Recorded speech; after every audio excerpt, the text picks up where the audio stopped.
quorum, and I would like to call the April 23rd Committee on Affordability, Accounting, and Planning meeting to order.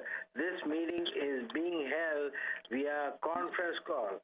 Please be aware that although we are meeting via conference call, this meeting is still being broadcast via internet. At any point, those staff members who are attending in person may be visible to those people watching online. Before we begin, I would like to take this opportunity to welcome those joining us via conference call and ask them to observe the following etiquettes.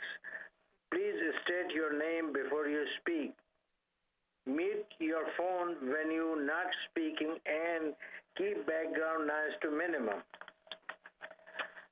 Members will begin with a roll call to ensure that we have a quorum. When I call your name, please respond to confirm that you are on the call. Mr. Ricky Raven. Present. Sam Torn. Here. Donna Williams. Here. Malcolm Wilson. Present. We have got a quorum. Please record in the minutes that we have a quorum, please. Agenda item number 2 is consideration of approval of the minutes for December 11, 2019 committee meeting. Do I have a motion for the approval of the minutes and a second, please? So moved, Sam Torn. Second, please. Second, this is Donna Williams. Donna Williams, second. So members, please say aye or nay with your names. Ricky Raven. Aye. Sam Torn. Aye. Donna Williams. Aye. Malcolm Wilson. Aye. Motion passes. And I also say aye, so motion passes. Agenda number 3 is consideration of approval of consent calendar. The consent calendar includes non-controversial items that can be approved without comments or discussion. This allows us to save time for other items that need more of our attention. The consent calendar highlighted in the gray on the agenda. I want to point out our practice of putting most of these rules on the consent calendar, given the extensive weighing process that we go through. However, due to current circumstances, we have placed additional item on the consent calendar for this meeting.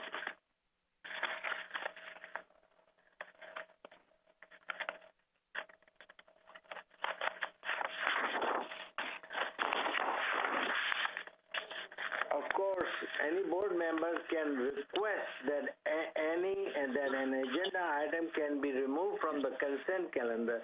This will give us an opportunity to discuss that item or items fully later in a meeting. The following items are on the consent calendar for consideration. Agenda item C, consideration of adopting a staff recommendation to the committee relating to the appointments of a student representative to the Financial Aid Advisory Committee. Agenda item D1 through D6 of the proposed rules. Are there any other agenda item that anyone wants to move to or remove from the consent calendar? If there is no further discussion, do I have a motion and a second, please? Ricky Raven, so moved. Second, please. Malcolm Wilson, second. Okay, so I'm going to call the member's name. Ricky Raven, yes. Yes. Sam Thorne. Yes. Donna Williams. Yes. Malcolm Wilson. Yes. And I'm aye. Motion passes. Agenda item number 4 is a public testimony on the agenda items relating to the Committee on Affordability, Accounting, and Planning. We do not have any registered to testify, so we will move on to the next item.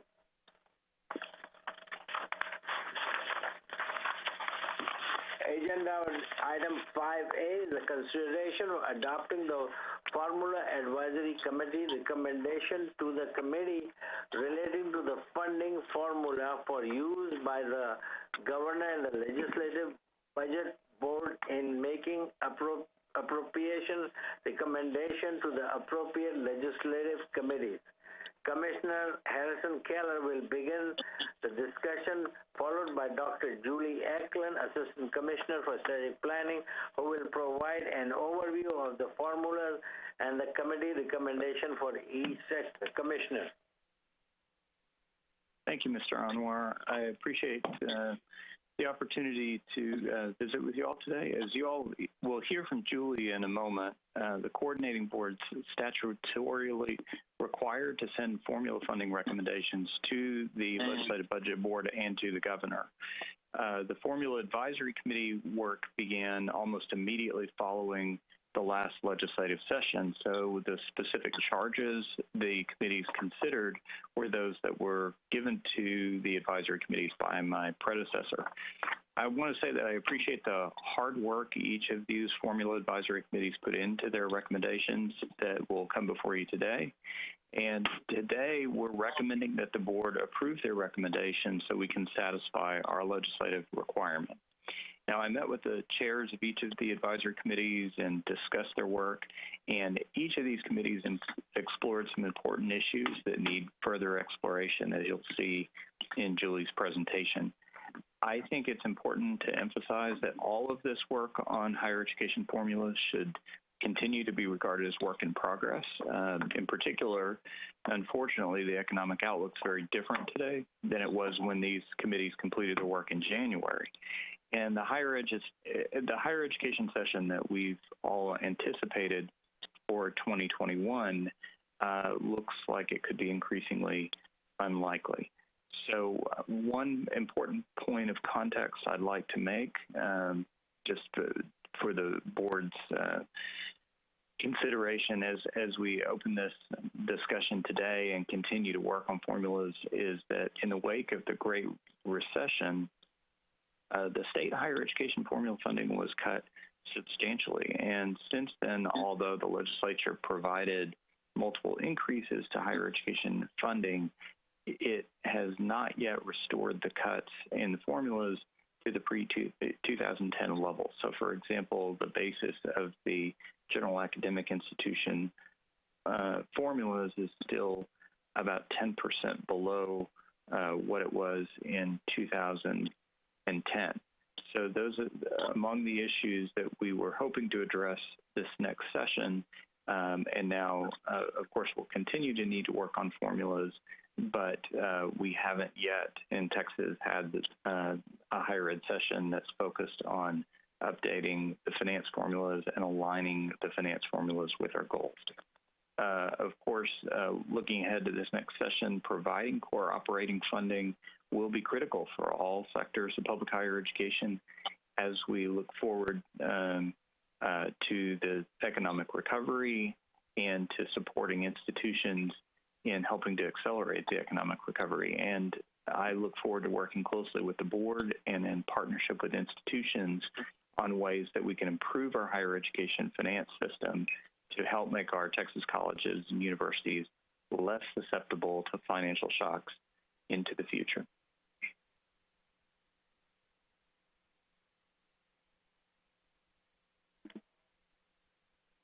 Thank you, Commissioner.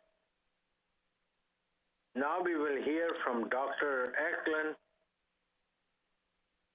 Thank you very much, Mr. Anwar, Commissioner. Today, I will be presenting the formula funding recommendations of the Formula Advisory Committee. We've sent you a PowerPoint presentation, which is also available online with the meeting materials. But because of the format of the call, I'm going to walk you through the recommendations using slide 2 of the PowerPoint. This slide lays out the high-level recommendations for each of the higher education sectors that receive formula funding.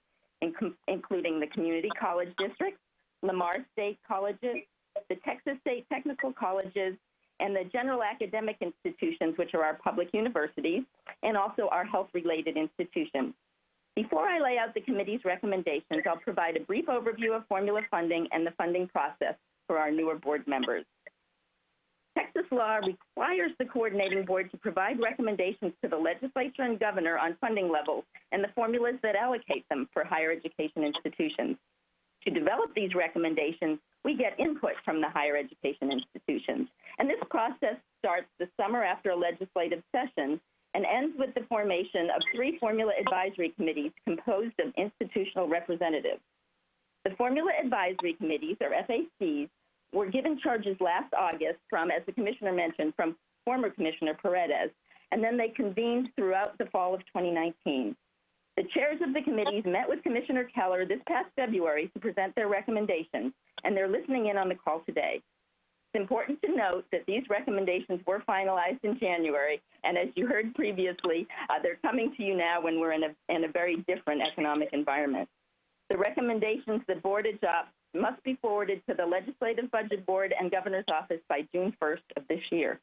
So the next step is that this fall and next spring, when the legislature meets, the coordinating board staff will provide updated data sets needed for the formula runs to the Legislative Budget Board.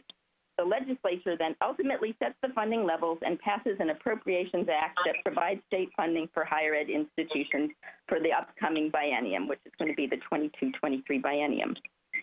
So as you just heard, the commissioner recommends that the CAAP committee accept the recommendations of each of the formula advisory committees for the 5 sectors that you see here on slide 2.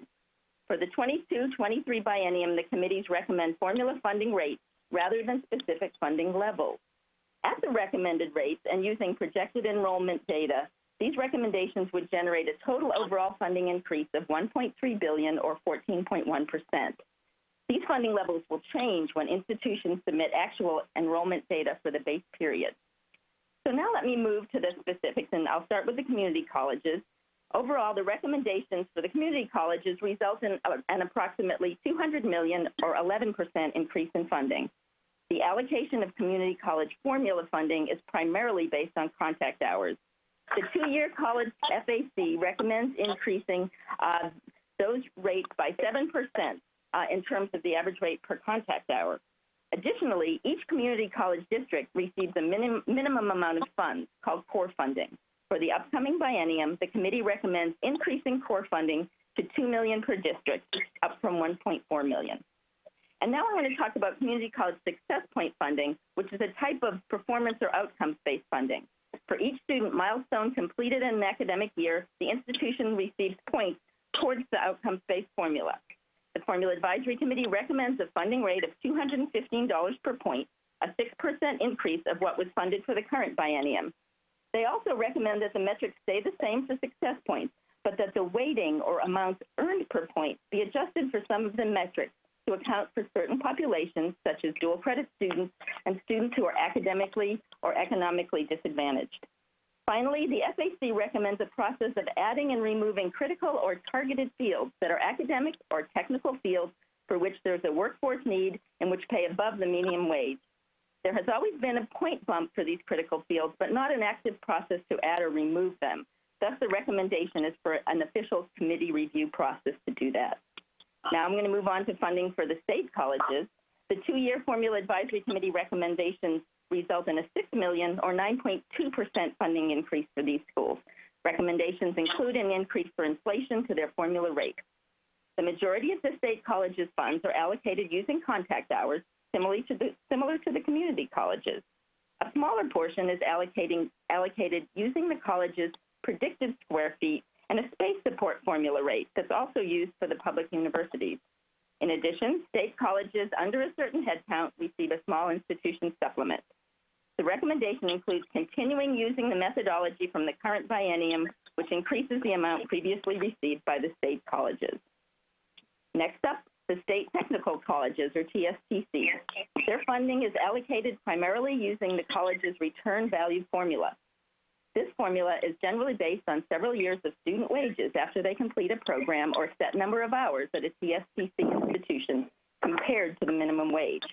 Details of how the calculation works are provided in your materials. The FAC recommendation is to keep the percentage funded of the return value formula at 36%, the level the institutions received in the current biennium. A small part of TSTC funding is provided for dual credit courses based on contact hours, for infrastructure based on predicted square feet, and through a small institution supplement. The dual credit and space support recommendation includes a small adjustment for inflation. Overall, the recommendations result in a relatively flat level of funding for the TSTCs from the current biennium, as you can see on this slide.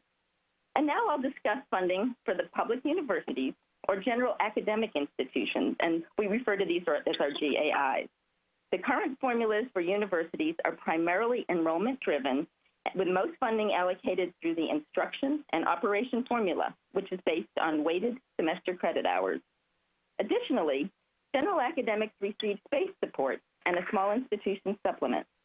The GAI committee recommends an increase for inflation in the formula rate and for the small institution supplement. These inflation-based rate increases and projected growth in the formula drivers result in an increase in funding of approximately $300 million or 6.2%. The general academic institution recommendations also incorporate a new graduation bonus formula to increase the number of at-risk students who graduate, and this would be funded using the remaining funds in the Beyond Time account, about $25 million. And now we'll move on to our last sector. The health-related institutions are funded through 5 types of formula. They are primarily funded through full-time student equivalencies, or headcount, for instruction and operations, and also receive space support and have a research enhancement formula. Additionally, HRIs receive funding for graduate medical education, or GME. Certain health-related institutions also receive mission-specific funding. The Health-Related Institution Committee is recommending a return to the 2000-2001 rates from when these HRI formulas were first used. These rates are for instruction and operation, infrastructure, and research. In addition, they are recommending an increase to the GME rate. The recommendations for increased rates for the HRIs result in an increase in funding of about $750 million, or 37% across the formula. So this concludes my presentation. Thank you very much, and we're happy to answer any questions you might have. Thank you. Members, is there any question you'd like to ask Dr. Julie Eklund, our Commissioner of Texas Higher Education Coordinating Board? Mr. Anwar? Yes. Chairman Anwar, this is Fred Farias. Yes. I was wondering if Commissioner Keller and/or Dr. Eklund could review for. I know the current members are they're very seasoned legislative folks, but there's people on the internet that are watching or listening online, and also some of the newer board members. If you could, Commissioner Keller or Dr. Eklund, give us a little background in the Legislative Budget Board, because I know that the current Texas House of Representatives, the Speaker, has made some changes, in fact, this week on the board. Julie, do you want to walk through the standard processes, and then I can weigh in more generally? Yes.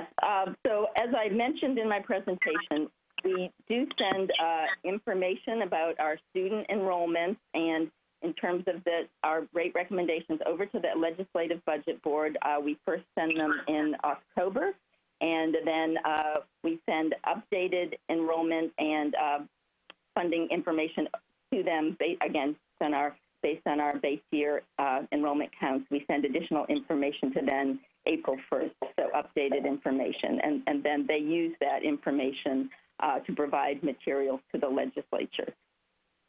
And I'll let the commissioner speak in terms of any changes there. Thank you, Julie.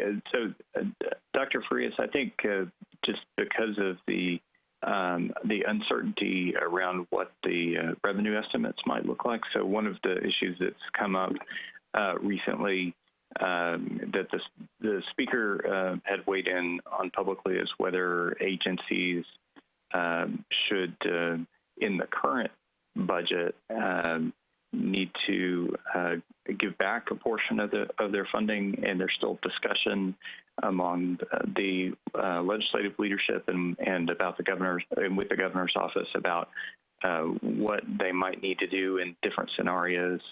Expect in July some updated information from the comptroller, and we'll be able to report back to the board at the next board meeting about where those discussions stand. So there's two issues. There are two issues we're going to need to monitor closely, and of course we're in close communication with the legislative leadership and with the governor's office on. The first one will be what we're doing in the current biennium, where it is possible that there could be a clawback that could be 5% or more, depending on the state's situation overall. And then there's the ongoing conversations looking ahead to what we might anticipate for the next biennium.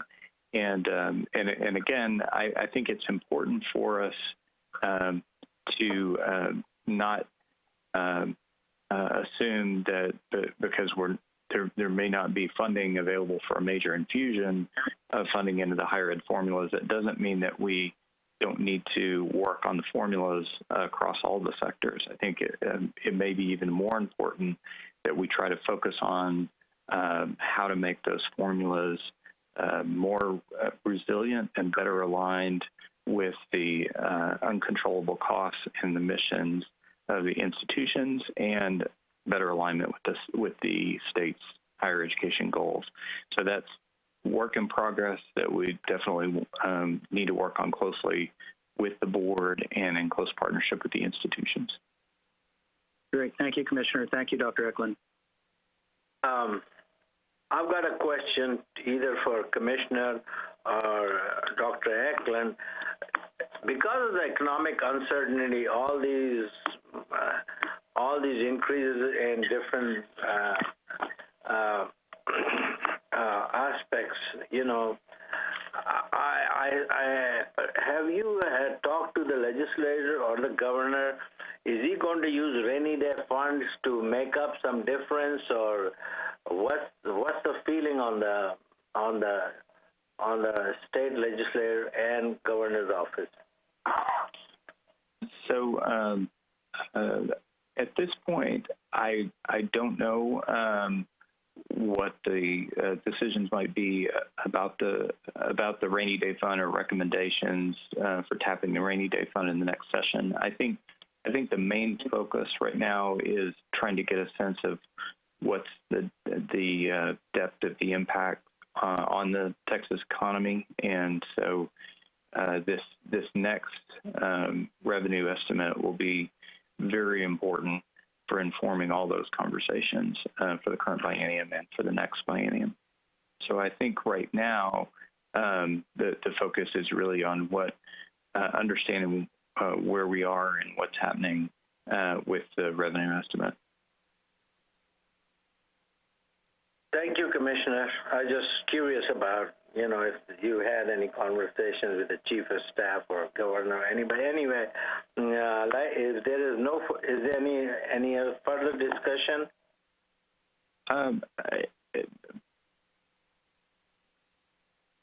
Hello? Yes. Somebody wants to have a question? If not, do I have a motion to adopt the Formula Advisory Committee recommendation to the committee relating to the funding formulas for use by the governor and the Legislative Budget Board in making appropriation recommendation to the appropriate legislative committees? So moved, Sam Torn. Ricky Raven, second. Who is that? Who seconded? Ricky Raven. Okay, Ricky. So please call your name. Who is against, for it, a yay or nay? Ricky Raven, yes. Sam Torn, yes. Donna Williams? Yes. How about Welcome Wilson? Yes. And I'm for it, so motion passes. Then we move to agenda item 5B. Consideration of adopting the committee's recommendation to the committee relating to the annual report about the financial condition of the state's community college district, HB 186, Texas Legislature regular session, Rider 12, 3-219. Dr. Julie Eklund, Assistant Commissioner for Strategic Planning, will be available to answer any question. Is there any question, please?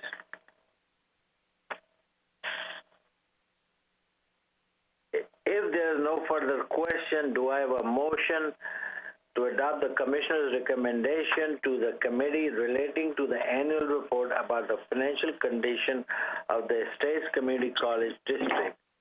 Do I have a motion and a second, please? Ricky Raven, so moved. Donna Williams, second. Okay. Sam Torn, please, and Welcome Wilson, please. Sam Torn, yes. Welcome Wilson, yes. And I say yes, so the motion is approved. Agenda number 5C was approved on the consent calendar.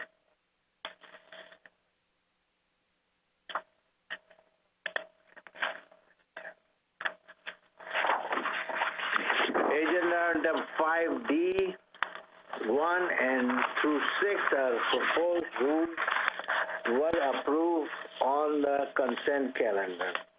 Agenda item number 6 is adjournment. Do I have a motion and a second? So moved, Sam Torn. Ricky Raven, second. Okay. Donna Williams and Welcome Wilson, please. Donna Williams, yes. Welcome Wilson, yes.